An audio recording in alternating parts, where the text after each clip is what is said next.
Good evening, racing fans, and welcome back to the channel, proudly sponsored by Oddschecker. So we are back as usual with our weekend preview, and we do have a couple of special guests as well, so we can discuss a couple of the Cheltenham races at the end of the show. Right, let's go straight in and welcome Steve Ryder to the very first time on the Ginger Joe Racing Show. How you doing, Steve? Yeah, very well, thank you. Thanks for having me on. Looking Good. forward to it. Yeah, good stuff. Good stuff. We've been looking forward to getting you on for this episode. We're going to dive into the brain of Steve Ryder towards the end of the episode. So no pressure, Steve. We'll find out a little bit more about you, even though anyone that's tuning into this episode will surely know you already. And then we've got good friend of the show, Liam Firkin, Ante-Post Angle, Mr. Tipstar. How are you, buddy? Yeah, I'm well, thank you, Joe. How are you, mate? Yeah, good. Not too bad. Sounds like you've finally got over the DRF. It feels like it was only just yesterday, but it took some getting over, right? I know, when I was looking at my calendar today, I was like 2 weeks ago this weekend. It doesn't feel like that one bit, but no, loved it, loved every minute. But yeah, just giving up for Cheltenham now, I suppose. That's it. I was going to say it's 2 weeks closer to Cheltenham at the same time, so it's all good. And my two usual wingmen. Let's go with Scotty. How are you, buddy? Yeah, sounds. Thank you, Joe. Usual story. Settled in, just nice and chilled. Looking forward to the show. Bit of darts, bit of bowls. Yeah, yeah, yeah. As usual. Usual. All right. And Jaime Wrenn, our Irish correspondent over there. How you doing? Bad job. Glad to be on. Yeah, good, good. Need a bit of enthusiasm, boys. It seems like it's lacking here today. Come on, let's get into it a little bit. It's usually much more. It's a month out, Joe. I just want to get on with it. It is. It is a bit like that now. Well, I right. think it's the early start with the golf at 2 a.m. We're trying to get some sleep soon, aren't we? So It, that's what it it, is. it is going to be like that for the next 4 days. Let's hope we're in contention on Sunday. Right, just a real quick, brief bit of housekeeping. Anyone that's tuned in, thanks very much. Great to see that the subscribers going up every week. The views are continuing to grow, getting loads of comments in, which we're really enjoying interacting with you all. And a big thank you. Basically, we can't do this without you. We really do appreciate the support. And it's nice to be paying you back with a few weekend winners as well. Anyone who is tuning in, you can get 20% off Oddschecker Unlimited using code GJOE20. For that, you will get my daily racing tips. You'll get my Ante-Post selections. You'll also get my golf selections. We're over 1,000 points in profit now. We just did 50 points profit in January. And I've got 2 tournaments covered for this week as well. And I've also popped up an each way lucky 15 for the majors. You'll also get Liam's selections. You'll get Steve's column. You'll get Andy Holden's tips, the Road to Cheltenham preview, and all of the rest of the good stuff. One final thing to mention. Our boy Wendigo ran today at Wetherby. He went off real short price at 1-9. Julie got the job done, but it's really good news because that has now cemented his place in the Albert Bartlett. He's going to go straight there now, of course, and hopefully we're going to have some sort of fighting chance. If you'd like to get involved, I'll pop a link in the description below. You can save £5 off your share by using Racing Joe 5. Okay, we have got 3 races to look forward to at the weekend. Then we're going to look at the Mayor's Novice Hurdle, the Arkle, and the Champion Hurdle when we have done so. But the weekend preview this weekend, just 3 races, going to be real short, real sweet and quick fire because there's not too much action now. We are obviously starting to look forward to the Cheltenham Festival, but there is still a few little bits and bobs to get through, so hopefully we can help you find some winners on the way. Right then, the first race we're going to look at is the 150 at Ascot. We've got the Reynoldstown Novices Chase, a Grade 2 over 3 miles. Good to soft ground, and very important to state that we are doing this before declaration, so all of these horses may or may not run, but the market is as follows. Jinko Blue at 2-1. We have Lowry's Bar at 7-2, Butch at 6-1, Highland at 7-1, the Changing Man at 8, White Rhino at 11s, and 12-1 Bar. Now, look, we've just had the news, lads, that Django Bay is actually going to be rerouted to the Arkle. Does that mean Jinko Blue is possibly going to be the 3-miler? How do you see the race, Liam? And has that sort of brought any other thoughts into contention for this race? Not for this race specifically. I suppose, obviously, the front two oppose each other again, don't they, Joe? So there's obviously that form from the Windsor race. I watched that back again a little bit earlier, and that race was pretty much all decided by the jump-in, to be honest with you. Jinko Blue got in tight to a few of them on the second circuit. He made a pretty significant mistake when going round again. They obviously bypassed the fourth out, which you would have thought probably would inconvenience Lowry's Bar because he was in a nice little rhythm. But then he went and clouted 3 out and basically handed all the momentum to Jinko Blue. And obviously he went away and won the race. I'm not sure if he was perhaps tiring to a degree. And that's why he made the mistake. Obviously, it's his first try at 3 miles. Obviously, it's too early days to know. But yeah, I don't think I'd be a backer at 7-4 of Jinko Blue. I'd probably be looking a little bit further down the field myself. Butch won a bit of a non-event at Leicester, but he jumped really nicely. He was very safe at the first, but then he put in a nice round of jump in. He's got quite a high knee action though, mine. So I'm not sure if he'd want it drying out any more at all at Ascot. And then obviously the rest of them in here, we know they've got other targets, the likes of Deafening Silence, Peaky Boy, Highland. So I'll probably be siding with Butch, but it's tentative to be honest with you, mate. Seems like you need like a real Ultima type horse. You've had Does He Know, Oscar Elite, and Henry's Friend have won this sort of in the last 3 years. And it does look like Jinko Blue's possibly the class act in the race, but there's that £5 swing now with Lowry's Bar, isn't there? The changing man, he would have some sort of chance. He was second in the Silver Cup to Victorino. I think that almost brings him into the race a little bit, but despite not winning, he is starting to creep up the weights a little bit. So he's hard to fancy. Steve, have you got a standout selection here, or are you struggling a little bit like me and Liam to find a standout in the race? I thought the changing man would probably come second in a 1-horse race, to be honest. Yeah, I wouldn't love his attitude in a finish. Just a word of warning with Butch. Sean Bowen was jocked up earlier in the week, but he's got a full book of rides at Haydock and is now not jocked up on Butch. So I would imagine he's now an unlikely runner. I went through this and couldn't really split the top 2 in the market, but I have had a bet on the back of this. And it's actually for next weekend. So I don't think they're going to run Highland here. I think they're going to run Jinko Blue. And Highland is in the Ladbrokes Trophy at Kempton next weekend. Now that's worth 85 grand as opposed to this grade 2 that's worth 42 grand. It's obviously a handicap, but he was impressive on his first 2 starts so far this season and then finished second to the Jukebox Man at Kempton over that course of distance. So no, I haven't backed anyone for the Reynoldstown, but yes, I've backed Highland at 8-1 for the Ladbrokes Trophy next weekend. Yeah, perfect. I think you're right. He's gone out from 7-2 to 7-1 in the market. So that might, like you said, be the talent story. Scott, you're a big fan of Highland for the Ultima. Steve backed him for the following week. I suppose you wouldn't want him to be too comfortable for your ticket anyway for the Ultima, would you?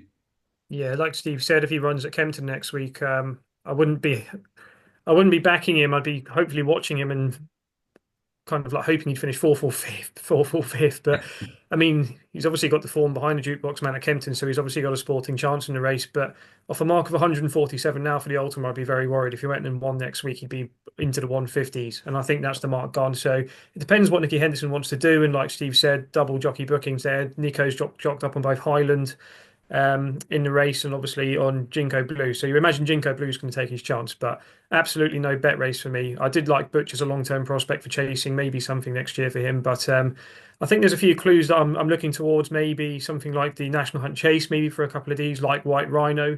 I'm unsure where Boomborn's going to run. I think he's got some form that ties in with Handstands earlier in the season when he won the Rising Stars at Wincanton. I know Handstands didn't finish that day, but I still think he was going to beat him.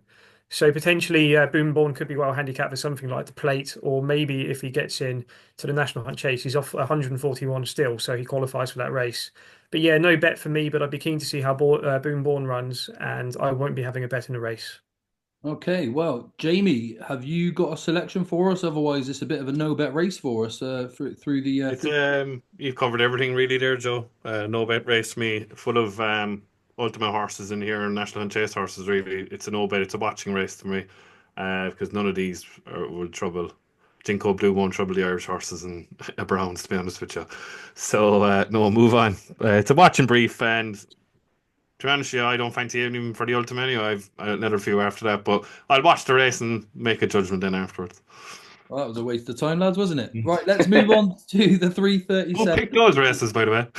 Yeah, exactly. Right, we've got the 337 at Ascot. The Ascot Chase, the Grade 1. Of course, Pic Dory was second 2 years ago. He then won it last year. He's now at the head of the market as a course and distance winner at 7-4. We've got Lon Presse at 2s. Corbett's Cross 9-4. He looks like he's intended to run here. Got Le Patron at 11s, Blue Lord at 16s, and then 25-1 bar. Steve, we'll come to you first this time. Is last year's winner gonna take the lot, or can Lon Presse get a little bit closer to him this time? No, I just thought this was going to be a repeat of last year, to be honest. This, I know, cliches rolled out all the time, but this is Pic Dory's Gold Cup, isn't it? This is his big target every single year. There'll be a big circle around the calendar around this, whereas Lon Presse, he's actually ran more this season than what he has done previously. I actually made a case for him in the King George, the fact that he has really good form fresh, and Yes. now he's ran sort of 3 times this season. Yeah, his big target's going to be the Gold Cup, isn't it? And then they're talking about the Grand National afterwards. So I imagine he'll be ridden exactly as he was in this race last season when he was 5.5 lengths behind Pic D'Orhy. I can't have Corbett's Cross here at all. I know it's shortened up in the market, but Ascot, 2 mile 5 furlongs. I don't think that's for him. I think he'll be ridden as a Hoysonure was last year and just ridden out the back as a bit of a jumping confidence booster. I can't have Le Patron. I don't think he should really deserve his rating at 152, to be honest. I can't have him. So I think the 7-4 that's available around Pic D'Orhy is actually quite a good price. It's quite a quick turnaround for L'Impresse, Steve, isn't it? He obviously ran in the Cotswold Chase. He's running here. He's then going to Cheltenham in 3.5 weeks' time. Then the Grand National. Would that put you off with his chances for Cheltenham? I suppose we'll see how he comes out of this race. They keep running right-handed. He always jumps left-handed, and I don't really know around their race planning with him, to be honest. I thought something earlier on in the season. I know it'd have been off a big weight, but something like what was the Hennessy Ladbrokes Trophy, Coral Gold Cup. I thought something like that, left-handed galloping track would suit him. But yeah, he goes back right-handed. I'm sure he's going to jump left again, and he'll be running on to finish second behind Pic D'Orhy again. Yeah, interesting. I'm fully in agreement with you there, Steve. Jamie, I know you were disappointed that he didn't get his Ryanair entry. I suppose even more so if he wins this weekend over this sort of trip. What do you think of his chances coming here against Pic D'Orhy, who is just dynamite at Ascot, especially going right-handed, of course? Yeah, I echo what Steve is saying really there about, yeah, this is Pic D'Orhy's Gold Cup, but like the last day, he absolutely beat nothing in my book. I think he's regressed slightly compared to last year. The only reason I think I had a theory about this race that L'Impresse is running here because this is the only chance he's ever going to win a Grade 1 again. Because he's absolutely no chance in the Gold Cup. He's in the wrong race totally. I've told you that all year. I think he'll win this weekend. I just think he'll win this weekend. It's just, I know last year it was only preparation for a Gold Cup, but they're running him in a lot compared to what they're used to. And I think he'll just win this weekend because he's not going to win. He's not going to trouble anything in proper Grade 1s with Irish horses in it. Can't have Corbett's Cross. He doesn't jump quick enough for 2.5 miles. He's a national horse. He's no chance in the Gold Cup either. It's tentative, Joe. The rest are just have no chance in here either. But yeah, I think he'll just win this weekend for some reason compared to last year. I think this is their chance to win a Grade 1. I know he's better going left-handed. I don't know why they're going right-handed, but it just screams to me that this is his last chance to win a Grade 1, and I think he'll be going for it the weekend. So I think he'll be Pic D'Orhy this year, yeah. Yeah, okay, interesting. I'm the same with you with Corbett's Cross. I feel like this is going to sort of try and get him spot on them for a tilt at the Gold Cup. He will stay on nicely, mind Jamie, I think, at the Gold Cup. I don't think he's going to trouble Galopin, but I think he'll be doing his best work late on. But that's 2 for Pic D'Orhy and 1 for L'Impresse. Scotty, you going to level the playing field, or are you with me and Steve and Pic D'Orhy here? I've slightly swayed, Joe, to be honest with you, on the race today. I've been a big fan of Pic D'Orhy for many years. I've always said, like Steve said, this is his Gold Cup. I backed him for the Melling Chase, one of my biggest ever bets I've had on a horse when he won entry a couple of seasons ago. I just think he's one of the best 2.5 mile horses on good ground we've seen in recent years. I think he's slightly underrated. Probably a top Grade 2 horse. A bit like Fakir Duderies when he nicked a couple of Grade 1s at Aintree, similar kind of profiled horse. I just think they're all kind of like ticking on in age. I mean, Pic D'Orhy's 10, L'Impresse is now 10. Again, Steve said it, can't have Corbett's Cross going this way round over such a short distance. I just don't think the course will suit him. I know Le Patron ran a bad race the last day, but again, Jello ran a terrible race in the Fleur de Lis at Windsor behind Protectorat. And I was a bit unforgiving with that run, and he went and hacked up in the Denman at Newbury last weekend. So I'm going to give a chance to Le Patron again at 11-1. I just think that Phlegmatic ran last week, Hitman ran last week. If they don't get declared, it could be maybe three or four runners in the race. And I don't think Le Patron has to make the running. I think he'll track Pic D'Orhy like he did at Newbury. I think he was tucked in second when he won that nice race earlier in the season. And I think he's probably better going right-handed. He won a Grade 1 at Sandown earlier in his career, bossed a small runner field. I think it could be something similar. I think he could track Pic D'Orhy, and the younger legs, if he gets a good round of jumping, he could potentially pick him off. So at 11-1, if there's 5 runners in the race, I'd definitely back him each way. And if there's 4, I'd still back him to win. He'd probably get about 11-2, I reckon. But yeah, I'd probably be tempted to take the 11s now on the Patron. And if he goes off and he jumps well, I think he's got a chance of winning. So yeah, I'd be forgiving of Le Patron and give him a chance. Interesting. Bit of a dark shout there, Scotty. And Liam, who takes it for you? I'm in agreement with Scotty. No, Le Patron doubling up. Yeah, he'd certainly have to improve, even based on that 7 length win at Newbury that Scotty just alluded to. But I think this race last year, Picton just went off in front, didn't he? Everyone gave him just an easy start. I think that Hoy Senior was in the race as well, and he just went from the front, and nothing challenged him for a minute. And I think that La Press and Corbett's Cross, it might be a similar story. Whereas, as Scotty's just mentioned, Le Patron will probably go with him, at least apply some pressure. Obviously, he's twice a winner, going right-handed. He will have to improve from the form that he's shown previously. I know the Moors stable as well has been a little bit in and out, but they've already had 4 winners this week, and it's only Wednesday evening, so perhaps they're hitting a bit of a purple patch. So yeah, like Scotty, I'd chance Le Patron. Interesting. So 2 for Le Patron, 2 for Pictory, and 1 for L'Homme Pressé. Right, we're going to swiftly move on to Wincanton. We've got the Kingwell Hurdle, Grade 2. Soft ground here at Wincanton, which I think is going to play quite a vital part in this race. Burdett Road at 11-10, Golden Ace at 9-4, Nemean Lion at 7-2, Brentford Hope at 16-1, and then 16-1 bar those. The ground here, to me, I think is actually going to be making it more of a 2-horse race. I think Burdett Road has started to jump better on a faster surface. He's by Muhara. Now, they are typically not very good jumpers. You see the likes of a Dream to Share. If you just look through the sort of the pedigree angle there, they really do struggle to jump. But Burdett Road actually started to put it all together on faster ground. I don't think he's quite going to get that here. So I'm sort of leaning towards the Nemean Lion, despite obviously giving £2 away to Burdett Road. Liam, am I barking up the wrong tree there, or is he got a chance here in Nemean Lion? No, I think he definitely has. And what Kerry Lee does with their horses, with such a small amount of them, is incredible, really, in terms of the amount of prize money and various races that she picks up. I'm with Burdett Road. I just think it's perhaps a bit of a false rating. I know that Steve mentioned that with regards to Le Patron, but Constitution Hill ran to an RPR of 162 at Christmas and Lossiemouth 152. He's finished 6 and 9 lengths behind him and given an £8 hike.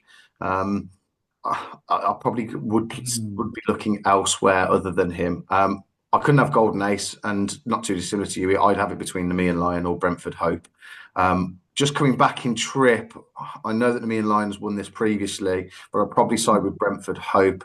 It's nice to see Harry Durham going well again. Obviously, after his gallops got washed away, and he's had obviously a good few months off and a few issues. He's at a 22% strike rate at the moment. So, yeah, similar to you, I'd look away from the top of the market, and on the current going conditions, Brentford Hope would be the one that I'd probably side with. Yeah, perfect. It's interesting with Golden Ace, isn't she? She was very straightforward last year. I really like watching her race. She does nothing wrong, but her credentials to me this year seem relatively exposed. I think she's really starting to be a little bit found out. I know she hasn't been beaten by far, but she's had some really good opportunities to go on and win her races. Scotty? It's a bit of a tricky race, I think, to be honest, Joe. Like you said, I think the ground could play a part. When we saw Golden Ace at the festival when she won, that was on soft ground when she beat Brighter Days Ahead and Jade DeGruchy. She's got to get. She's getting a bit of weight from Burdett Road. She's getting £8, and for me, I just thought she was worth taking one more chance on at 2-1. Burdett Road's obviously going to go off, and she'd have to jump well to keep up with him because he is a very good jumper, as we know.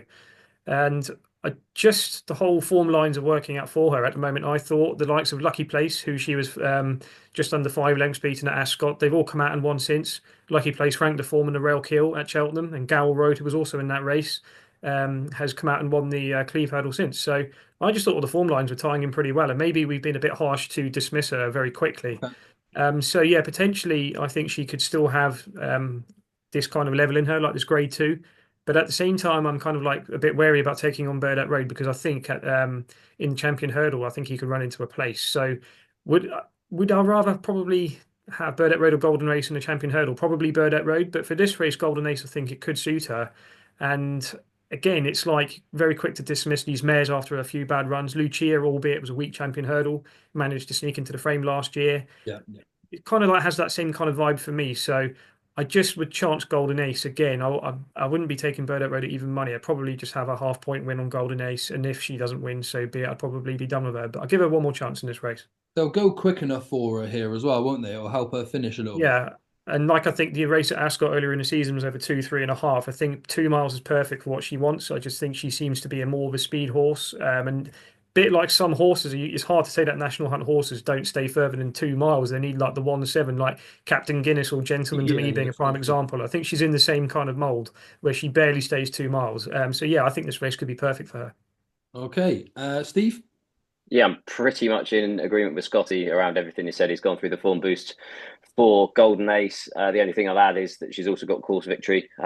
She beat the Bat in a bumper. That's turned out to be quite a good bumper back in the day. And yeah, I thought this would set up perfectly. Burdett Road would make the run in. The Mia Lion will sit prominently and they'll pull her straight into the race. This drop out down the trip will suit her. And yeah, I thought 2-1 was quite generous. And I think she'll probably get closer in price to Burdett Road by the off. Sort of both tempting me in a little bit now as well. Jamie, how do you see the race? 100%. What Scotty says and Steve says there at the end. I'm with one last chance saloon with Golden Ace. Burdett Road's going to set it up for her, go as quickly as possible. The quicker the better.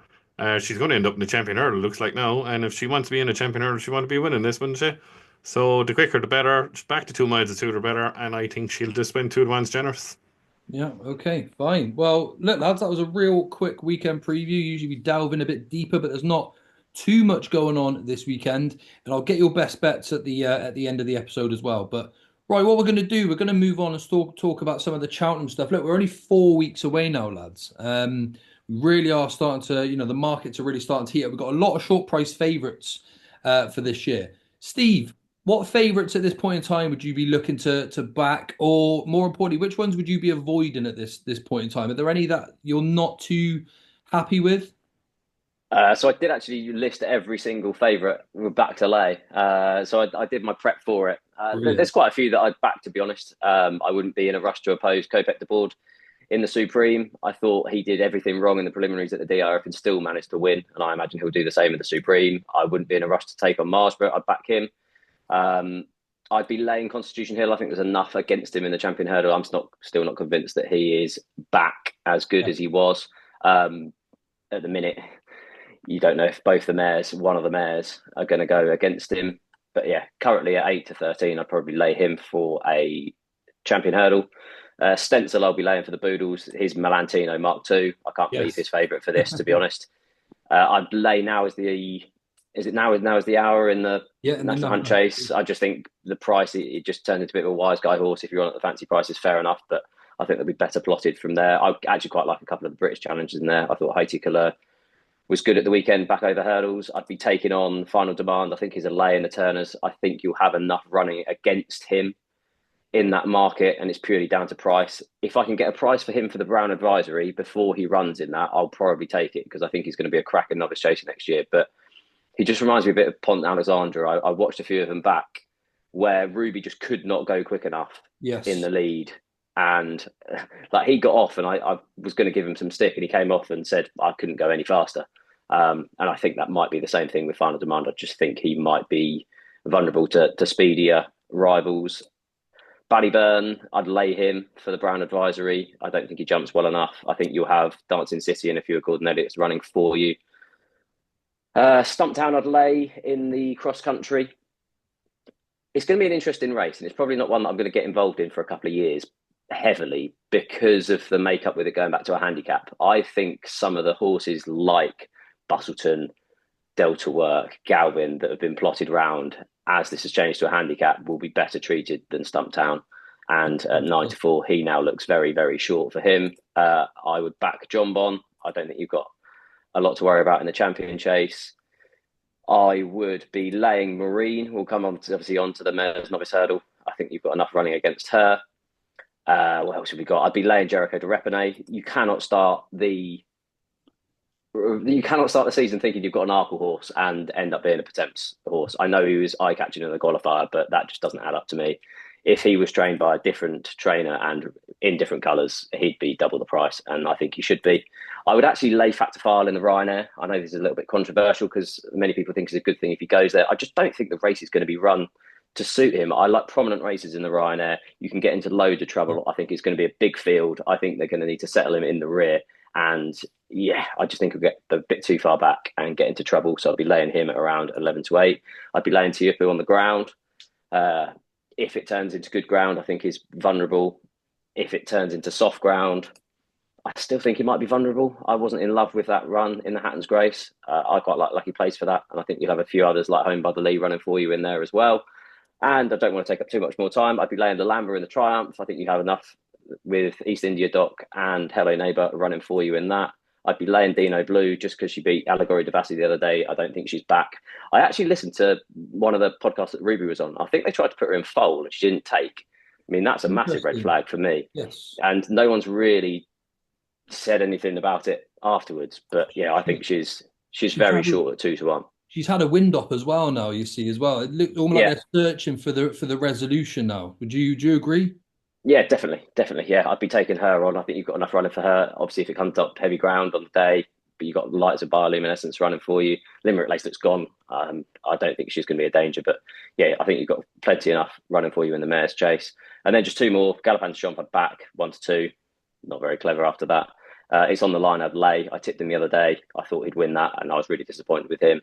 And then lastly, I'd back Woodoo for the Martin Pipe. Ooh, interesting. There's a few which everyone has obviously highlighted the form line, but she's still 8-1, and I think she's going to be a 3-shot on the day. And she loves Cheltenham as well. She seems to just relish the hill as well. She seems to get better as her race goes on as well. I mean, she's 6 from 6 over hurdles. She's got Cheltenham form. She's been ridden by Danny Gilligan, who will Ryder in the race. The form is all working out well. She's already got a mark. Yeah, she's going to be a proper gamble, even more than she already is.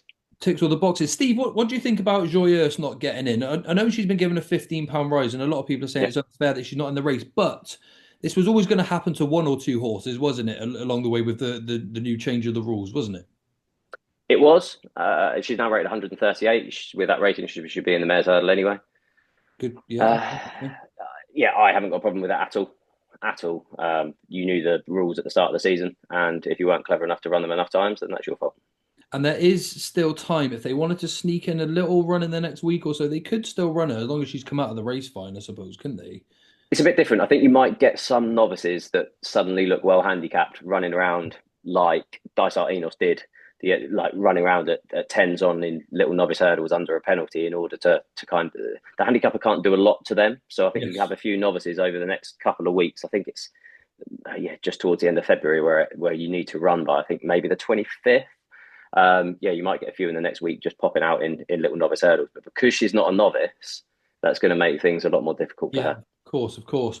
I think it's interesting what you said about Factor File, Steve, because a few weeks ago I sort of highlighted the same thing. I've actually been of the opinion for a while now that he's going to end up in the Ryanair. Whether he does or doesn't, obviously we don't actually know that just yet. But the point I made was similar to yours.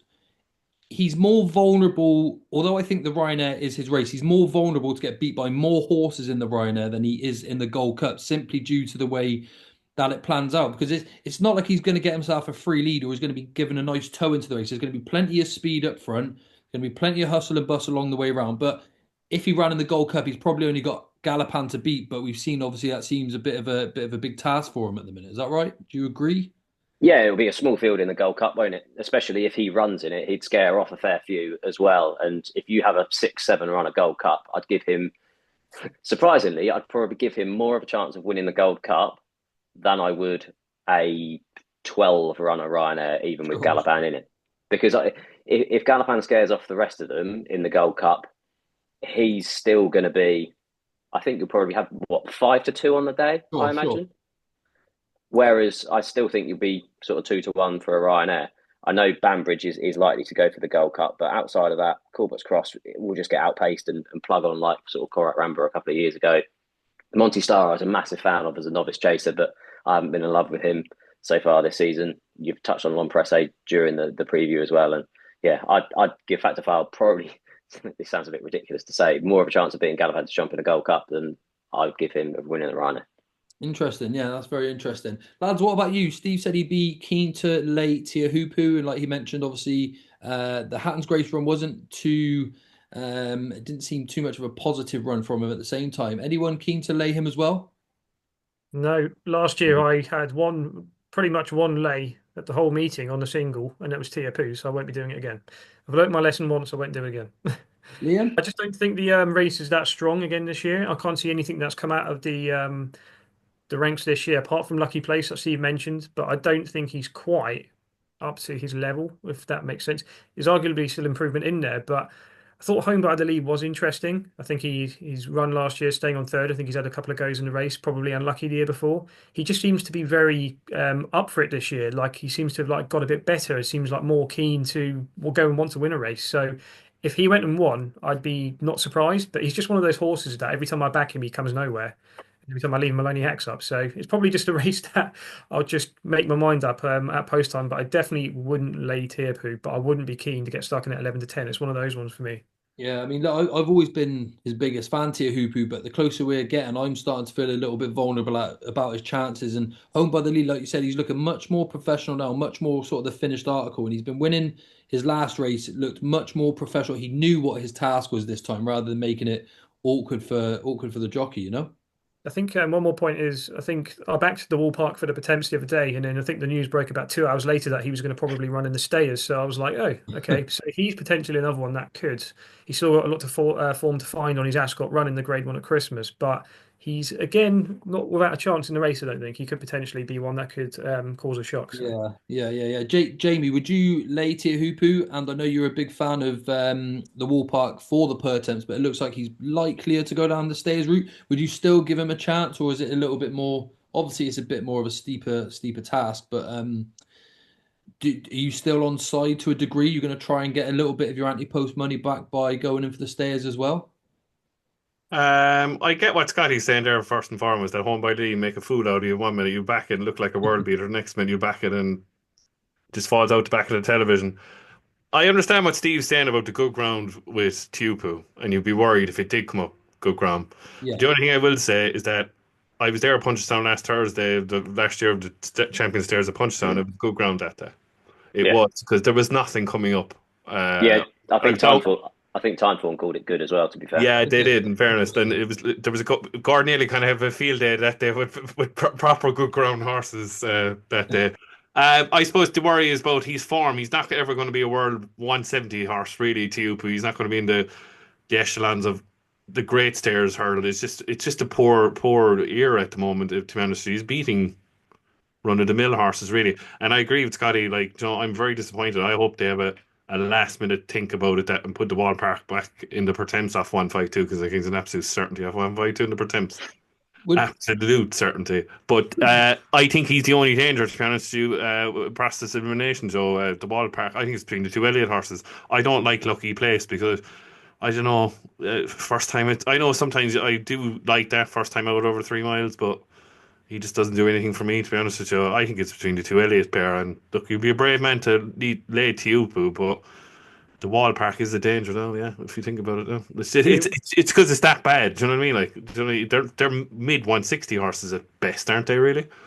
You mentioned it before, Jamie, as well. Sorry, Joe, is Stellar Stories the only other one that potentially could come into the picture, but it looks like now he's going to the Browns. But again, is he one that's ground dependent, and would they want to take Teahupoo on with a stable mate? He's an Irish national horse in the making, Stellar Stories. I think so. Yeah, I think that's where we might see him. Could really see that being a big positive. I understand what you're saying, but I think he'll come back over hurdles next year. He makes an awkward shape over his fences, lads.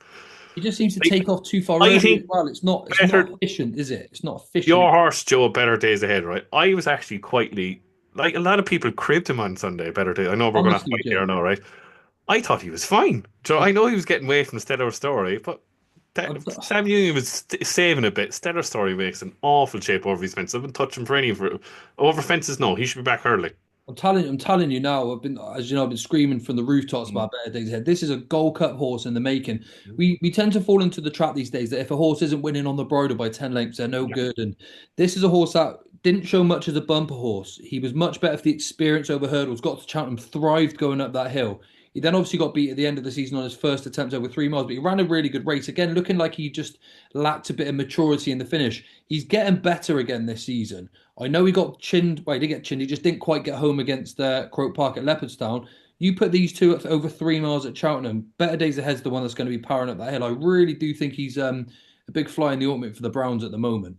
Liam, as Steve did, give me a couple of fancies that you like at the short prices and some that you might be sort of intending to lay a bit nearer the time. I think, as you know, Joe, I'm a massive fan of Django Bay. I was really taken by him on his first appearance over fences at Cheltenham. The 2 miles now, Liam. He's going back to 2 miles. Do you still fancy him in that sense?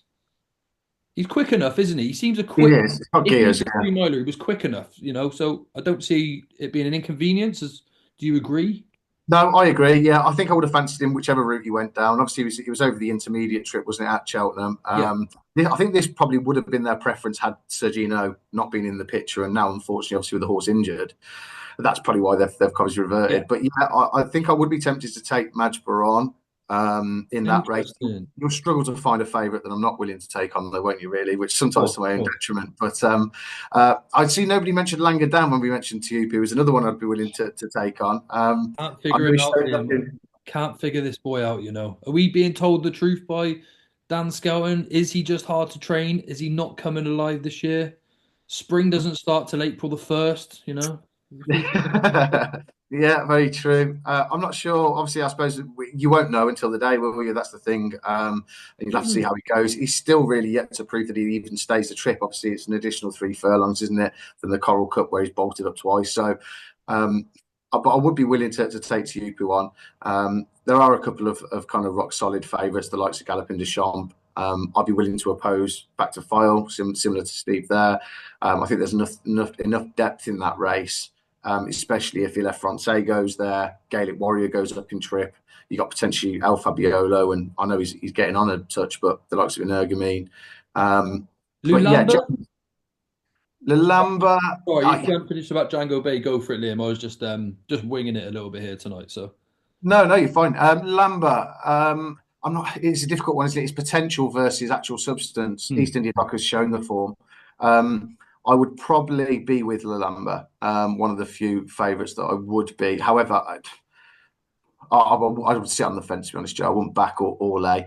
My biggest lay in terms of favourites from all the races would have been Maureen, but I've just seen that she's been replaced at the top of the market by 6.5. So yeah, I couldn't have her for a minute. yeah, I think 6.5 dynamite. Look, lads, we have gone off on a little bit of a rant. We'll go back actually to the schedule and look at the Mayor's Novice Hurdle as you mentioned it there, Liam. 3-1, 6.5 is 3-1. Sounds a bit confusing. Maureen 7-2, Caroline Bamboo 8-1, Jubilee Alpha at 10s, Aurora Vega 14s, and any price you like for the remainder.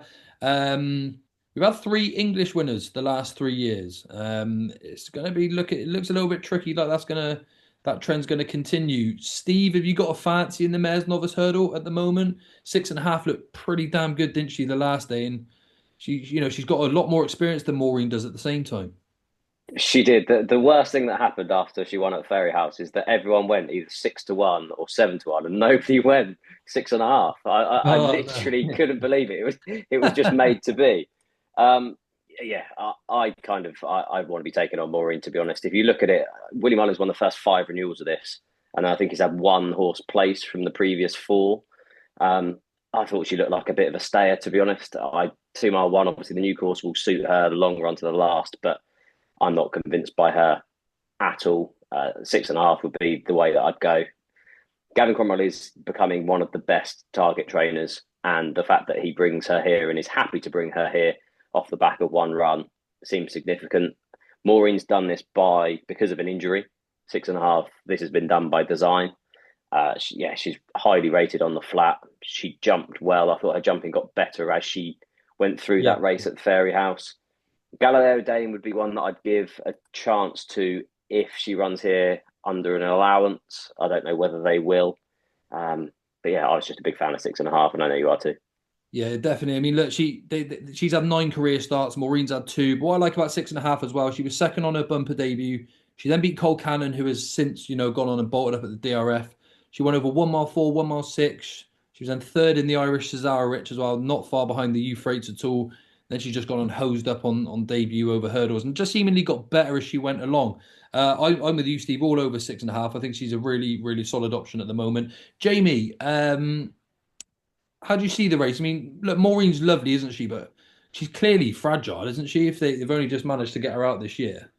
Going back to what Liam said about the Triumph Hurdle with Lalamba and East India Dock, you're going against potential and substance. And you're taking the words out of my mouth. She's been, I don't like with 6.5. It doesn't matter if you go fast or slow. She has the pace to win. Yeah, sure. No, and she's going to win even further if they go flat out here. She has the experience over Maureen. It is a two-horse race, I think, to be honest, because to be honest, it's a poor renewal at the moment. It's a very poor renewal compared to previous. The English horses are miles behind. Get that in the plaque, actually, there, Joe, what you said, 3 times winning it. You won't win it for a long time after that. But no, in all seriousness, it's a two-horse race. I would go with the substance here because she's so more experienced than Maureen, and if they go quick, Maureen will struggle with the jumping. I think she's next year's potential mare's chase horse, to be honest with you, Maureen. There is a horse there. There's no doubt about that. But exactly what Steve says, she's coming back after an injury and they're rushing her, where they knew the plan with 6.5 all year. So yeah, I'd go with 6.5. And exactly, Gavin Cromwell knows how to train horses and for the big day. Any love for Caroline Bamboo, James, as well? She was better last time. No. Scotty? It's a funny race for me, Joe. I don't like backing the favourites in the race normally, but 6.5 is one that I have liked. I think she's just a very latch-on horse, isn't she, after her performance the last day? So, but do you know what? I never thought I'd say this. I've actually started coming around to the Mullins second string, or Aurora Vega, which I never thought I'd ever say. I just think she's just shown signs of improvement in her last couple of runs, and she seems to have hardened in her battles, so to speak. She seemed a bit soft. I thought she was a bit weak in her finishes previously. She wasn't right about 2 or 3 runs ago where she got pulled up when she was sent off a big odds-on favourite. But I'd rather be on her at a price at 10-1 than backing Maureen at 5-2, 11-4, whatever she is. I'd definitely back her each way on the day, especially if we get a bit of rain in the soft ground. I think it brings her more into it. But I've been harping on about this horse for weeks now, and just visually, I thought the Paul Nicholls, again, second string, Just the Rose. She was mighty impressive at Taunton. I was really blown away by her. I was hoping she'd be entered in the Jane Seymour for tomorrow at Sandown, but both her and Jubilee Alpha aren't running. And I think Just the Rose is potentially going to run at Haydock next week. She's got an entry there in the 2 mile 2 novice hurdles. So I'd be keen to see how she runs next weekend if she goes. I just would be slightly concerned it's too close to Cheltenham, but I just think I don't see Paul Nicholls very often look surprised when a horse puts in a performance. It was like he almost didn't expect Just the Rose to be that good. And at the end of the day, Taunton, maiden hurdles, and novice hurdles, it's very hard to take horses out of those and go, yeah, they're going to be a festival winner. But a lot of these good mares recent years, the likes of Mary's Rock, Epitant, they both either didn't turn up or got beaten in mares novice, but they turned out to be really good Grade 1 horses, champion hurdlers, kind of mares hurdle horses. And I just have the suspicion that Just the Rose could be pretty good. So yeah, I'm definitely going to back her on the weekend. I'm going to go and have a few quid on her.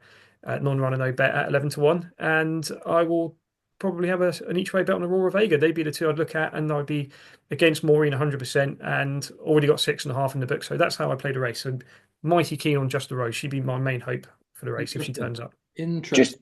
Just quickly, I think Just a Rose is going to run on Saturday, 1:15 at Ascot. She is jocked up under Harry Cobden in a novice hurdle, which obviously she'll get the mare's allowance in. But that will test your bet, to be honest, because she's against the likes of Kingston Pride and First Confession. So that'll be a test for her. Okay, thanks, Steve. Yeah, I looked at the future entries. I didn't see that, to be fair. So yeah, thanks for pointing that out.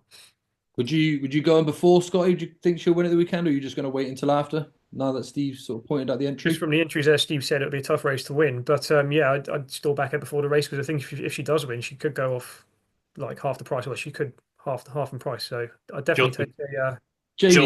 Joe loves that question before a horse runs. He just loves it. He loves to rope you in. Oh, look. I know Joe's not a fan of Ante-Post picks, like when a horse is declared to run a couple of days later. But I genuinely didn't spot that. So no, that's. I think that's a bad excuse. I just think if you're willing to put your opinion out there and you've got Madgeborough about to run at the DRF, for instance, then you go, I'm going to put him on the night before. You're not really giving people much chance, are you, to get that price? And you're just trying to look smart the following day when you say, oh, I've got... Anyway, that's for another day, really, isn't it? Right, let's go on to the Arkle Chase. Madgeborough, 4-6 now that we're not going to get the duel, which is really, really unfortunate. Load of Sud at 9-2, only by night at 12-1. Should be a cracking shot in here as a 2-miler. Touch Me Not at 12s. Django Bay now in here at 14s. Then you got Ballyburn, who still has an entry here with Madgeborough. Paul Townend's going to want to ride. Steve, am I looking too much into that? Is Madgeborough going to be the only one that turns out here for the Mullins camp? Because he's only got the 2. Can you imagine Paul Townend just enjoying himself, sitting in that weighing room, watch Madgeborough going around whilst, he's got a potential ride there on Ballyburn? Yeah, I think he's going to sit there warming his ass after winning the Supreme on Cape de Board, to be honest. Like I touched on earlier, I wouldn't be in a rush to take on Marshborough. I was really impressed with him last year and what he's done so far over fences. The DRF was perfect in the Irish Arkle. I know it looked like he made some mistakes, but he really didn't. Going left-handed at Cheltenham with that inside rail will really help him. I hated the run of Lodersud the other day, if I'm being honest. I thought it was all out at the end. I don't think you could have wished for a worse prep for an Arkle, if I'm being honest. I touched on Hello Neighbour a couple of weeks ago when he won at the DRF. He's a horse that never wins by very far. But if you look at the distances that Lodersud has won by this season, he's won by 10 lengths, 11 lengths, and nearly 4 lengths. So you can't claim that he's idling at the finish. I thought he was all out. I will be back in both Only by Night and Django Bay in match bets with him. I think Only by Night will come here rather than running the mare's chase purely on distance. She ran over 2 mile, 1.5 furlongs at Exeter. Her and Fun Fun Fun went a good clip in front. Fun Fun Fun got burnt off, and I thought she was susceptible to a closer that day. It's worth remembering she was given £5. I know the form doesn't look that strong on the face of it, but I thought the manner of her victory will really suit an Arkle. I don't think they're going to ride her as if she can beat Marshborough. I thought she would hack around behind and try and pick up some place money. And Django Bay is just a really, really consistent horse. I wasn't in love with his finishing effort with handstands the other day, but coming back to 2 miles will suit him. Need to remember that he won the Formby over 2 miles last season, and he's just rock solid. There's lots of twos, but I was like Liam, blown away by his novice chase victory at Cheltenham. It's a really tough course to jump on your chasing debut, and either in the without markets, dependent on price, or if we can get some match betting on the day, I'll be backing both of them to beat Lodersud. Yeah, cool. I literally echo everything you said there. The same about Only by Night. We've sort of been singing her praises on this channel for being a pure 2 miler. Obviously, Cromwell's got a few that he can send up to sort of the 2.5 mile trip. So she's definitely an interesting angle. Like you said, 9 to 2 is way too short now for Lodersud. I understand why he's that price, but he doesn't look like he's a horse that came out of that race fresh, did he? He had much a hard time to ensure that he got the victory. Scotty, you were a big fan of Lodersud earlier on in the season. I'm sure since obviously seeing Sergino and Madgeborough, they sort of tarnished the chances a little bit. I know Sergino's not going to be here, but I mean, what did you think of his win in the Kingmaker? And how do you rate his chances now? Of course, he's 9 to 2, so you've effectively got what we call value, and obviously you've got to sort of progress and get the job done. But I mean, how do you sit with him now? Well, yeah, I backed him at 16s earlier in the season. He was one of my first tips on the show for the Arkle, but that's before we knew Sergino was going chasing. But I've effectively got a 4-1 shot running for me at 16, so I'm all right with it. I'm not convinced that Django Bay going back to 2 miles now is going to suit him over fences at Cheltenham. I do think he needs a bit of a trip still. I know he won, like Steve said, the Formby last year, but I do think the form of Springwell Bay is pretty solid over 2.5 miles. I think Springwell Bay will have a big chance wherever he runs at the festival. Madgeborough, I can see why he's 4 to 7. I don't think he's got much to worry about in a race aside from Lodersud. I think it's a 2-horse race, and I would take any match bet. Have to disagree with Steve. I would be backing Lodersud in a match bet against anything else in the race. I think the only one that potentially could be the danger to him finishing second is Only by Night. I was impressed with her the other day. I think she's a certainty to run here now instead of the mare's chase. But I think Lodersud, they left a bit with him the other day. I think Dan Skelton's very shrewd at getting horses primed for these big grade ones. I think he's starting to get obviously more grade one horses. He doesn't just look at the handicaps now. That's proven the last couple of seasons. So he had to make his own running at Warwick. It's a very tough course. And I know Rubo was disappointing the first day against Ballyburn and Sergino at Kempton. But they're just two absolute monsters. I wrote Ballyburn off pretty quickly after that race for a 2-miler, and he went and won easy at the DRF. So maybe he was just behind some good horses, Rubo, who... I just don't like that Warwick race for 2-mile novice chasers. I mean, John Bond struggled home against Calico many seasons ago in that race, and he still went on to be a pretty good chaser over 2 miles. So I wouldn't give up hope that Lodersud is out of the question here in the Arkle. I did say to Liam, I watched the race with Liam on Saturday, that I was slightly disappointed with Lodersud, but again, I think a bit of better ground at Cheltenham. He'll be tucked away. He'll be ridden with a bit more patience. I think it will suit him, and I would back him 100% to beat Only by Night and Django Bay. But if Madgeborough puts in a mistake, potentially like the way he jumps, I'm still not convinced he's 100% bomb-proof over fences. I think Lodersud will be the better jumper. You'd be more insurance policy that he'll get around and put in a better round of jumping, but I think you are relying on Madgeborough slipping up. I think he's playing for second place, and I think he will finish second. But I'd like to see him win, but I don't think he will. Second place for Lodersud. Of course, of course. I mean, look, I think people have been way overcritical about Majborough myself. He winged everything on his debut.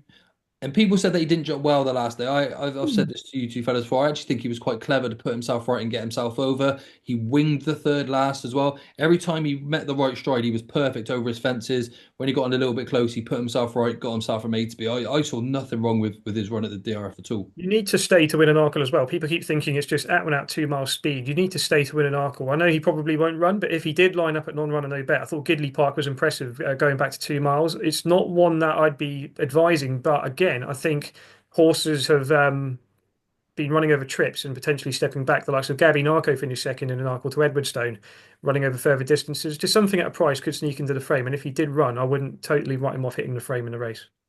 Interesting. Jamie, I know you've been a massive Majborough fan for a long time.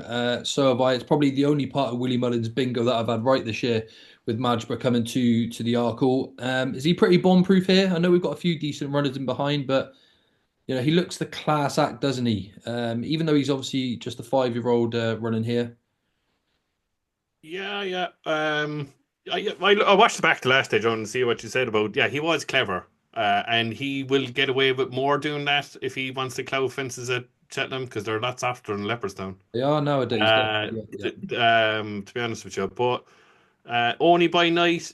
Yeah, I suppose it comes here. It'll definitely be in the places, but I still think it'll go to Mayor's Chase. The way Donoghue was talking, of course, she's got a suspect stare for the Mayor's Chase. I have in my head now good to soft Mayor's Chase only by night, soft to heavy by luminescence. That's just the way I look at it. I think if it turns up soft heavy, you're going to have the switcheroo. 100% going to happen. 100% it's going to happen. Ballyburn will run here. If it's soft heavy, will he trouble Majborough on soft heavy? Probably not. But they'll be the one too. I think if it rains and it downpours, Ballyburn's coming back here on heavy ground without a shadow of a doubt, because they have Dancing City and Key to Bourbon for the Browns. So the match will be Ballyburn and Majborough, because I don't think Paul Town is going to sit in his arse, to be honest with you, in an Arkle. And I can see it happening. A lot of my roll-ups will come back into play if Ballyburn comes into the Arkle, by the way. And I'm hopefully he will go back to the Arkle. But no, it's a poor renewal after that. And to be honest with you, Majborough should win. Sure, we wanted the match. I don't think we'll ever see Majborough against Sergino, unfortunately. I was with Sergino there, but yeah, look, Majborough will just win, to be honest with you. The engine's there, and I think he'll win. James, it's so interesting you say that. I know Steve and Scotty were shaking their heads, but I'm like you. I think if it's soft or bottomless ground, they're going to bring it back. They will. They will. Look at the way he won last year on heavy ground in the DRF, and I wanted him to run in the Supreme, because, to be honest with you, looking at how bad that Supreme form is working out, he'd have absolutely romped home in the Supreme. So I can't look. He's not a better jumper of a hurdler than he's a chaser. There's no doubt about that. He's too slow jumper. But if it's heavy ground, he goes in the Arkle. I can see your angle with the ground, but yes, Steve, go on. To jump fences, there's a big difference between jumping fences to jumping a hurdle. I mean, a lesson going 2 miles against an out-and-out 2-miler in Sergino, the same as Majborough's going to go up in trip and time, but at the moment he is the best 2-mile chaser left in training, novice chaser.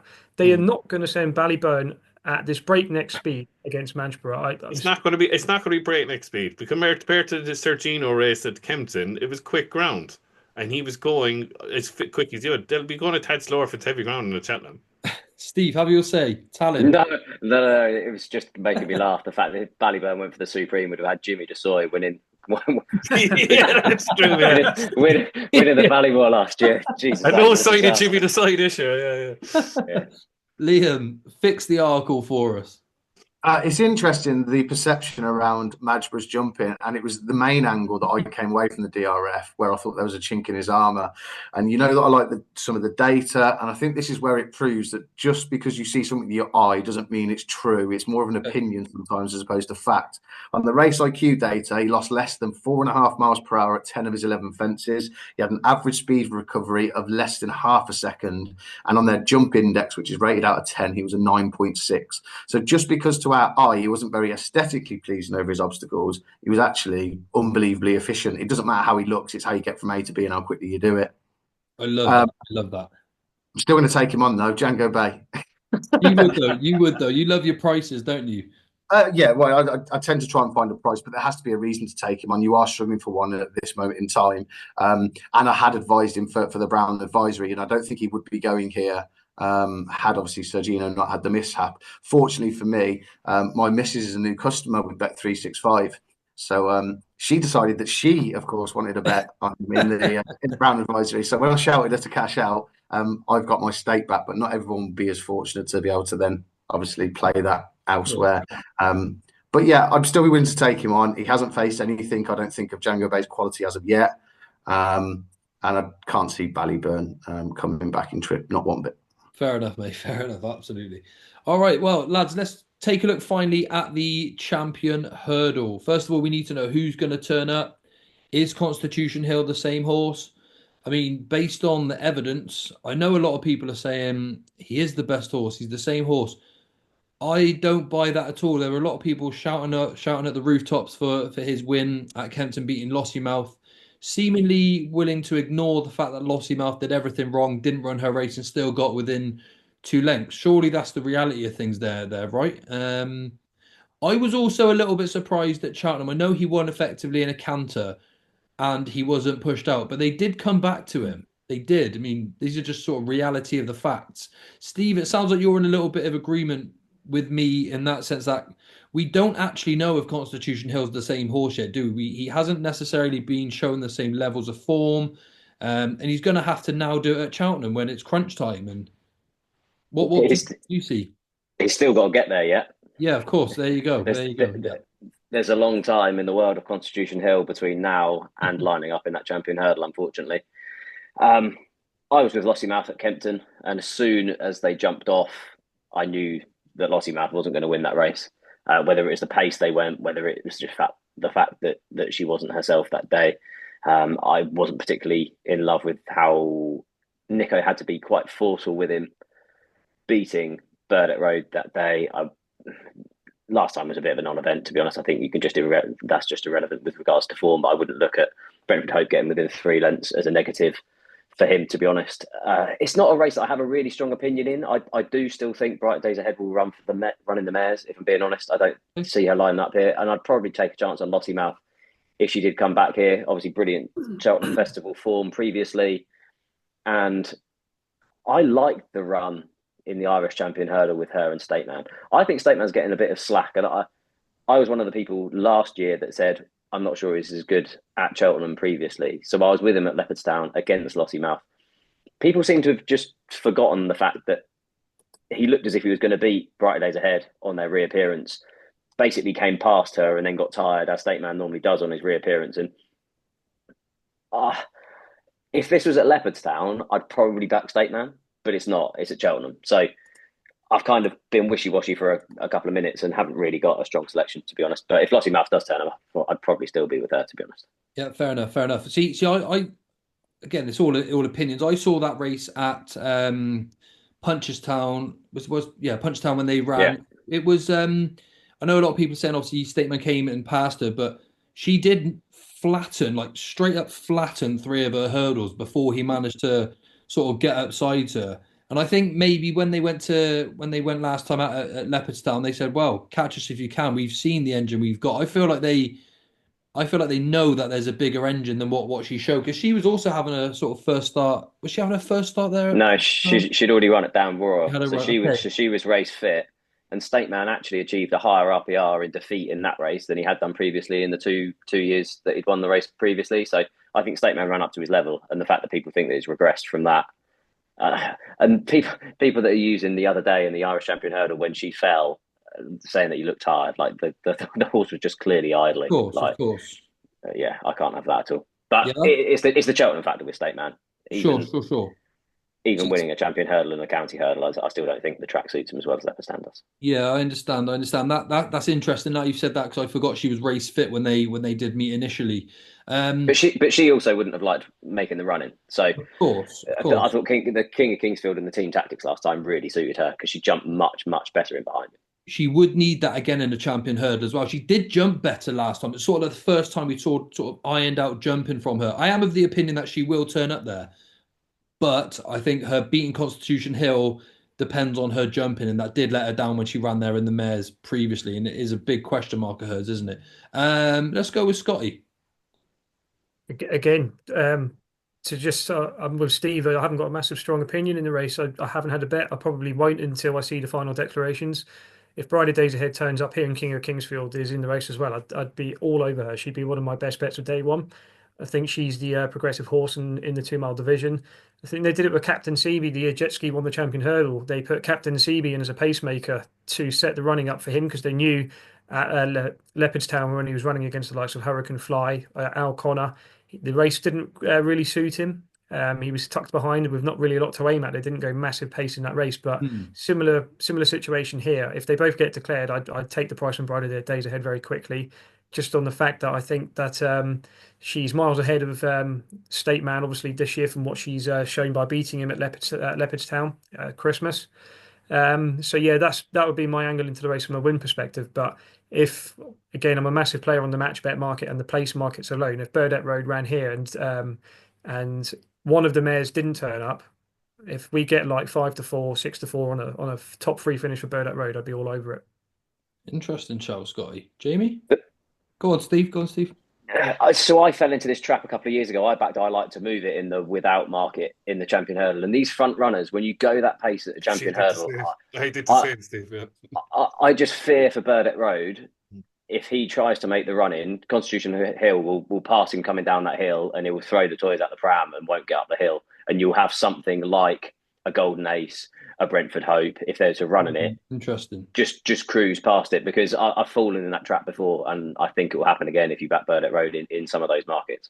So you're basically saying it's the fact that they're being beat before the home turn. It's not like they're being caught at the final hurdle, for example, where they've still not got too much then of a run in. It's the fact they're probably going to be beat a long time before, because the pace seems to really turn up sort of 2 out, 3 from home, doesn't it, in the championship? I think Steve's got a good point, but again, I see it the way that I think there's a lot of horses in the race that, again, are pretty much dead wood. And I'd still think the year that I like to move it ran, you had the likes of Zanahiyr, Vauban, who are proven Cheltenham horses, who had finished in the frame or won races before. If you get Constitution Hill, Lossiemouth, State Man and Burdett Road lining up, I just think Burdett Road's Cheltenham form brings him into that kind of mould of finishing in the top 3.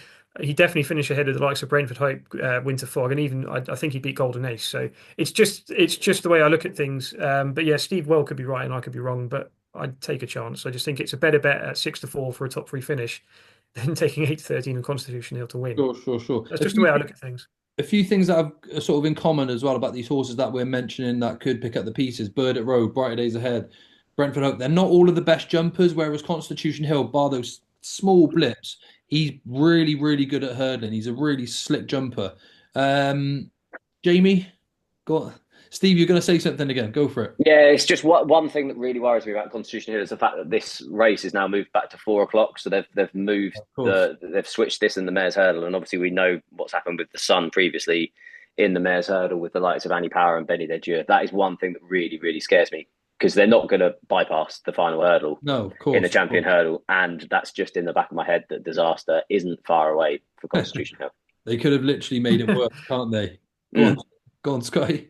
No, I was just laughing when Steve said that. I remember being there at Cheltenham one year when they took the final fence out in the champion chase. I think that's because there was a faller in the race, though, and Sizing Europe who I'd lumped on. If he jumped the last fence, Rainbow, he would have won the race.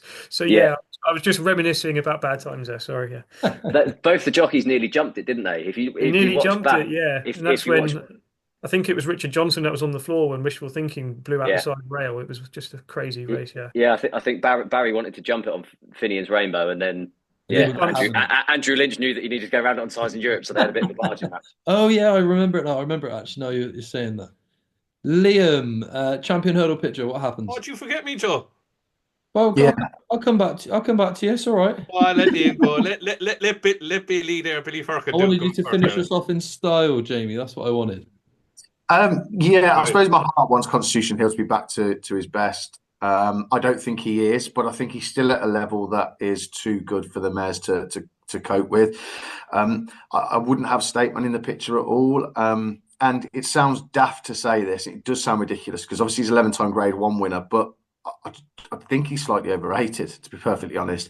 The form based on on what he's done in his career. And I know you can only beat what's put in front of you, but the ratings that he's achieved and the kind of adulation that's around him for beating stablemates like Sharjah, Vauban, who's reverted back to the flat, and stayers over 2 miles like Irish Point, Bob Ollinger, and Echoes in Rain, it just doesn't scream superstar to me. And I think we do end up leveling that at potential superstars when they're not beating high quality fields in behind them. I think he has to go and beat the likes of Constitution. When he's come against proper horses, he's been beat essentially. So he wouldn't be on my radar personally. But yeah, for me, I won't have a bet in the race. I'd like to think that Constitution is still at a level where he can see off both the mares. But I hope they both turn up because it'd be an absolutely cracking race. I love horses like State Man, though. I must say, for people that don't sort of watch racing and they say horses can't enjoy it, horses like State Man, Con Hill, horses that repeatedly perform to the same top level prove that these horses enjoy racing and how fit they must be to do what they do. I love State Man, I do. I think he's getting a bit of a discredit, but Jamie? I'm with Steve all day here. Constitution is a lay all day. I don't think he's back to his best whatsoever. I was on Lassimo at the start of the year, Joe. I'm very worried about Lassimo because look back at the Triumph and look back at the mares. They crawled in those races and she just picked them for speed. I think with King Kingsfield in the race, that if they go flat out like they did like at Kempton and like that, she will struggle, but she'll stay on. They'll need to come back to her, if you know what I mean. I think if King of Kingsfield runs, I think Brighter Days Ahead will win the Champion Hurl. I think the quicker they go, obviously, the better she is. She doesn't have time to think about her jumping. You could see at the start of the season in Downride with Sam Ewing was a pain to get to the front against Daddy Longlegs, I think, wasn't it, at Downride? And just to let her go. She didn't jump great, but she just needs pace. I was there punches down that day. She nearly jumped over into the chase track about 3 or 4 hurdles and still beat State Man. I think the most impressive, you have to say, the most impressive all year was at Leopardstown, where they went flat out. The quicker King of Kingsfield goes, the better for Brighter Days Ahead. And I think she'll be looking up at the crowd. To be honest with you, if the way she won at Epsom, I think she'll win the Champion Hurl, and I think she's the best by far. Would you have any concerns? Sorry, Joe. Would anybody have any concerns with regards to Brighter Days Ahead's ability to either handle the track or to travel across based on the performance you put in last year? No, last year was an awful race, Liam. They went an absolute crawl, and all of a sudden, all you saw was Townend looking at Kennedy. Kennedy looked back at Townend, and all of a sudden, they got done by Golden Ace, and that's what happened. Liam, tell us your theory here, because Brighter Days Ahead is by Matney, who is known as the dam with the golden womb. She's had Predator's Gold, Brighter Days Ahead, just some really, really sort of good horses. And you've got a theory that they might not travel over hill, perform to their best. Share it with the world. It's not necessarily that it's to do with the breeding, but it could be. So it's just a question I pose, because if she goes up at 1 to 3, for example, in the mares, you'd want absolutely everything you want to be comfortable with absolutely every element. The way that obviously she performed last year, I wasn't sure if there was potentially something in the breeding. I wouldn't be an expert, so it was more asking the question. But obviously her brother, Mighty Potter, came across twice, was sent off odds on shot for the Turners, blew his lid, or for whatever reason didn't perform either in the Supreme the year prior. And then, of course, we've seen it with Brighter Days Ahead. Very small sample sizes. I didn't know whether it was more to do with her ability to either handle the travel or the track, or whether I know that many would just crab in the ride she got last year. But I thought potentially there might be something in it. If I was backing something at 1 to 3, I'd want to be comfortable that absolutely everything was in my favour. All I would say in comparison to that, if it's anything to do with travel, then yeah, that performance at Aintree needs to be upgraded as well. Yes, there you go. There's always a side point to it. But it is interesting. Just a quick list. Brighter Days Ahead, Mighty Potter, Coldwell Potter, Indiana Jones, and French Dynamite. There's a really nice horse by Dr. Dino as well, who's also by Matney, called Raven Dark, meant to be out sooner rather than later for Gigginstown. There's one to sort of keep an eye on in the near future as well, because she's a really good dam.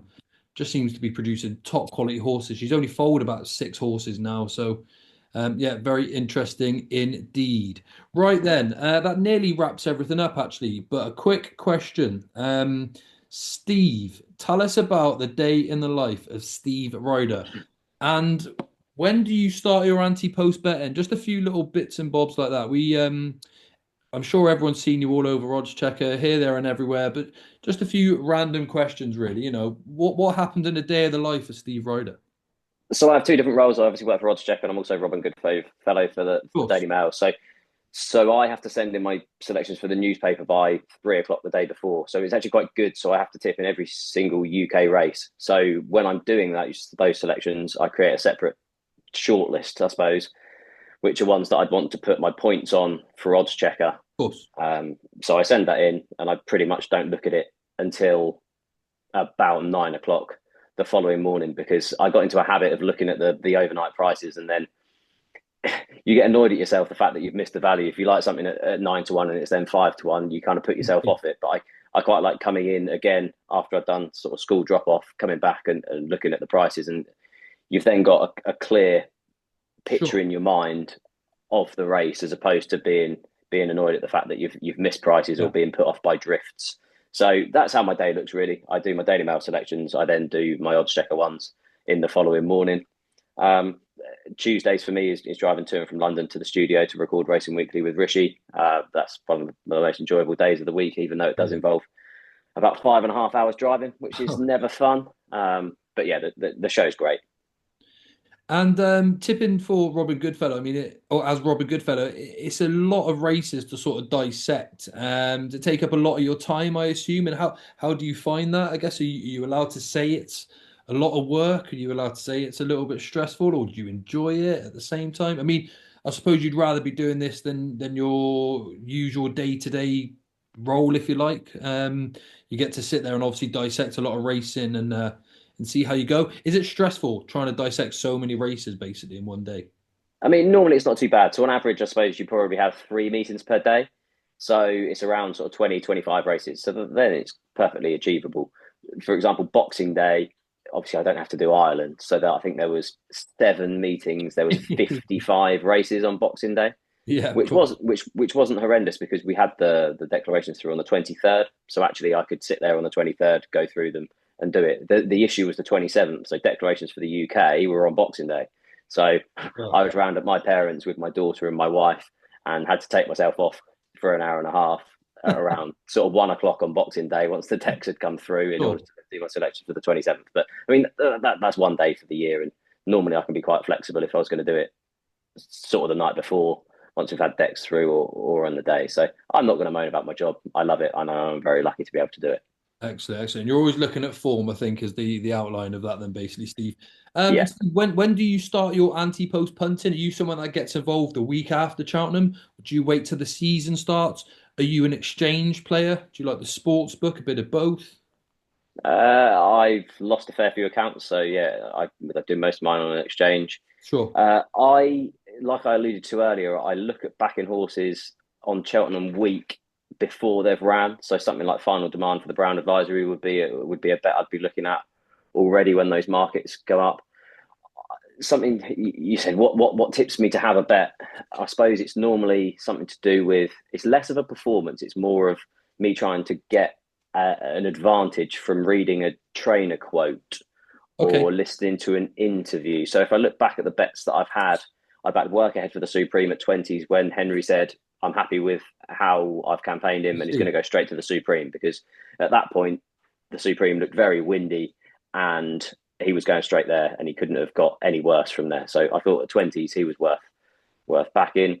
I listened to Gordon Elliott say that would go straight for the Martin Pipe. This was obviously pre all form boost, so you got quite a nice price at doing that. I looked through the Martin Pipe market as soon as I heard him say that, and the majority of them weren't qualified for the race, aren't going to be qualified for the race, or aren't going. So things like that. I've backed Jaime Wrenn for the Champion Bumper as soon as he said that he was going for that. Now, I know the Champion Bumper has obviously got the form. Some of it looks good, some of it looks absolutely terrible. But I thought, for the fact that Gigginstown and Gordon Elliott have 4 or 5 bumper horses in Ireland that have won this year, and the fact that they're still going to run Jaime Wrenn kind of interesting. Yeah. Was interesting for me. So it's normally from trainer quotes, to be honest. I've backed Broadway Boy for the Ultima purely because at the Grand National weights, Nigel Twiston-Davis said that he was going to go here. I like Cheltenham Festival form. I like Cheltenham form on the whole. So yeah, I thought Broadway Boy would be a shortener at 20-1 in the Ultima. So that's generally when I get involved. I think before the interview that I'm listening to or a quote that I've read has been overbet because of that, is normally when I get involved. Yeah, interesting, Steve. Interesting. Yeah, thanks for Thanks for that insight. So it's not always necessarily form. Obviously, you got a fair idea, but then it's not. It's interesting that you're saying you're trying to almost get ahead by based on understanding where the target might be due to certain quotes and things like that. That's interesting. Right, Yeah. Steve, thank you very much. Right, we're going to go on to the last section, a few best bets, if there is any.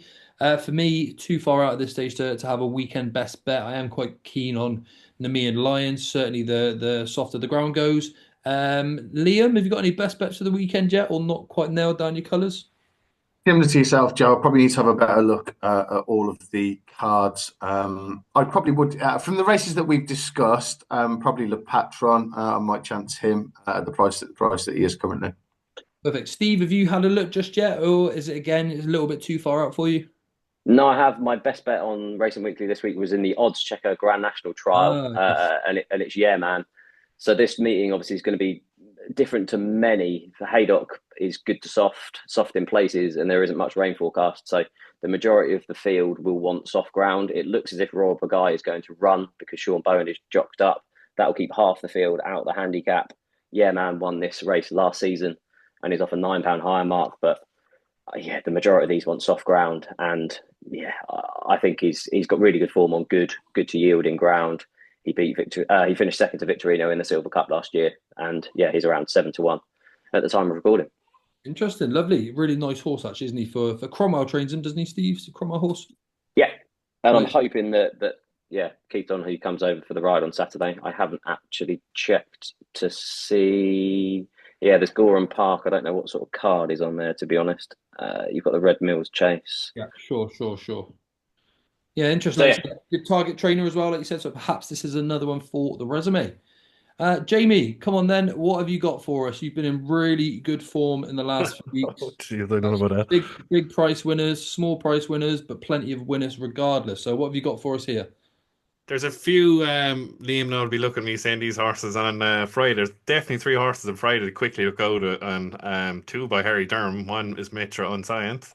Ah, yes, of I course. hope Imagine doesn't win because I think he'll win the plate. He's off 1-4-2. He's in a four-runner race. What are they doing? Please don't win. Wise Eagle, I think, is another one. Should win at Kelso. But the two are tomorrow at Clonmel, Joe. In the first, I think a horse called Caramoja. Townend is blocked up at 6 Okay, to yeah. 4. Back at it has form with Carafon, who will be fancy to beat, would you, in the pipe. And in the very last race of bet of the day, I think I backed it at Down Royal on Stephen's Day. It's for Henry de Bromhead. They're going to start to come back into form, and it's Bam Prianza, I think how you pronounce Okay. it. It's Kenny Alexander, the horse, and she's 5-2. Uh, the form of her races are not great, but I think she's getting £7 from a horse called Union Station. And I think she's an absolute banker of the day tomorrow. And it's Bampianza. I have nothing for the weekend, by the way. And you have to mention your horse that will win on Sunday at Punchestown. Yeah, we will definitely get to him in a moment. Scotty, and your best bets, have you got any for us? Just a Rose on Saturday. It's not going to be just a Rose. Gowran Park on Saturday. I think Saint Sam will take the beating in the Red Mills Chase. I think he was touched off at Christmas in the over hurdles behind Ballyadam. I think this is his kind of race. He's like the Bacchus Mark II for Willie Mullins. Picks and chooses his races. This is his kind of profile race. So I'll be very keen on him. And I will chance, like I said, I'll take a chance on the Patron now. I'll back him at tens, hoping he turns up for the Ascot Chase. I think he's made to kind of run a big race in the race on Saturday. So yeah, they'd be my two for Saturday. Perfect. Cool. Well, again, none for me, just a couple of horses to mention. Gorham Park on Saturday. We've, of course, got the Red Mills. Looks like Kit's Buhel is going to be running here. But there's also a really interesting horse. Again, this is simply just to watch Histoire Day. An 8-year-old for Mullins and JP. Never even ran yet for Mullins and has only had 3 runs today. Just interesting to see what happens with this fella. But then on Sunday, please, William Money. If he breaks his maiden this weekend, then he's going to be going to the Supreme Novices Hurdle. Look, been just really struggling to get him to settle. He's really calm at home, but this has just been a real big issue. He's just been lit up for the whole 2 miles on track. He should be beating these, and if he wins, we have decided, or Barry has decided, that he is going to go to Supreme. If not, he's not going to go. So I really want to see him win. And then in the bumper, this could be the one for Willie Mullins. I know we've seen Copacabana. There's a horse called Zar Fatal, owned by Tim O'Driscoll. Look, he's been ready to run for quite a while now, and this is going to be crunch time for him. If he can come out here and win on debut, then he is going to be going straight to the champion bumper. I was obviously at Close Sutton's after the DRF Media Day, and I managed to have a little bit of a chat with Willie, and he said he's been ready to run for a while. We are sort of 3-4 weeks after that time, though, which does almost give me a slight concern. But look, Tim seems happy with him, and hopefully he can come out and win. So look, I'm really hoping on Sunday we get William Money win, then go off to the Supreme, and hopefully Zart Fatal can win the bumper at Punchestown and go to Cheltenham. Okay, so that is everything for this week's episode. It has been a little bit of a mess. I've just sort of chucked questions around, and we've discussed this and that. But hey, we can have a little bit of a wild one. We discussed the weekend racing. We discussed some Cheltenham action. Hopefully we found a few winners for the weekend racing.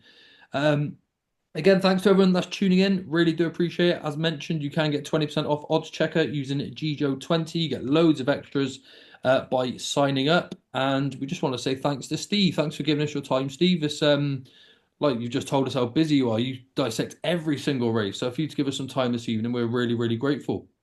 No problem. It's been an absolute pleasure. And yeah, just for watchers for that bumper horse, it starts with a K, KSAR, if you're trying to search for it.